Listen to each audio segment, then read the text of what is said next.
والمحصنات من النساء إلا ما ملكت أيمانكم كتاب الله عليكم وأحل لكم ما وراء ذلكم أن تبتغوا بأموالكم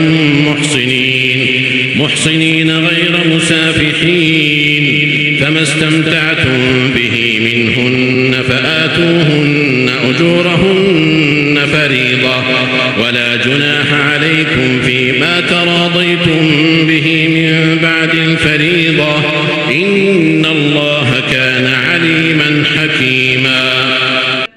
لا يحب الله الجهر بالسوء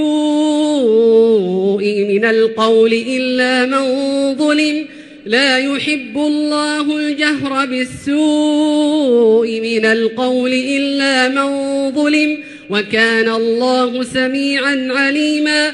إن تبدوا خيرا أو تخفوه أو تعفوا عن سوء فإن الله كان عفوا قديرا. إن الذين يكفرون وإذا سمعوا ما أنزل إلى الرسول ترى أعينهم تفيض من الدمع مما عرفوا من الحق يقولون ربنا آمنا فاكتبنا مع الشاهدين.